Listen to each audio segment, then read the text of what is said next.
मणिपुर के मुद्दे पर मैंने जब सदन में यह मुद्दा उठाया था, हो सकता है मेरे तरीके से सरकार असहमत रही हो, लेकिन मुझे भारतीय संसदीय इतिहास में सबसे ज्यादा समय तक सस्पेंड करके रखा गया मणिपुर का मुद्दा उठाने के कारण 11 महीने में सस्पेंड रहा। 11 महीने सदन से बाहर रहा। मान्यवर, मणिपुर का बजट ऐसे वक्त में आ रहा है जब देश की अर्थव्यवस्था की हालत पतली है।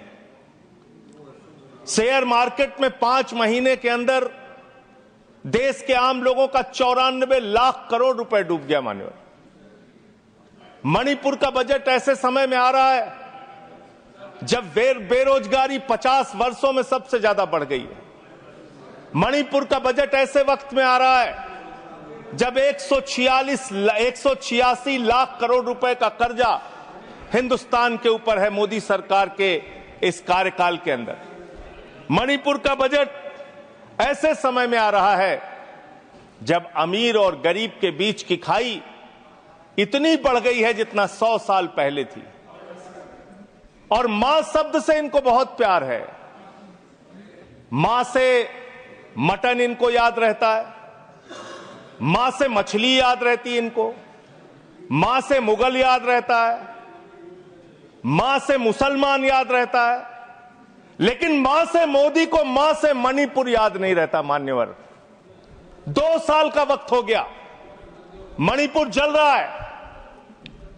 देश के केंद्रीय मंत्री का घर जलाया गया, राज्य के पीडब्ल्यूडी मंत्री का घर जलाया गया, राज्य के कंज्यूमर अफेयर्स मिनिस्टर का घर जलाया गया, कई विधायकों के घर जलाए गए, लेकिन बावजूद इसके भारत के प्रधानमंत्री को एक दिन का भी वक्त नहीं मिला 2 साल के अंदर कि वो मणिपुर जा सके अपनी संवेदना जताने के लिए, वहां के लोगों के साथ खड़े हो सके। इस बात की उनको फुर्सत नहीं मिली। देश का प्रधानमंत्री देश का अभिभावक होता है। मान्यवर, देश का अगुवा होता है। सरकार लोगों की माई बाप होती है, लेकिन राज्य की सरकार मणिपुर को जलाने में लग जाती है और केंद्र की सरकार, जो राज्य सरकार मणिपुर को जला रही थी, उस सरकार की मदद करने में लग जाती है। ऐसे में कैसे बचेगा मणिपुर? कैसे बचेगा मणिपुर?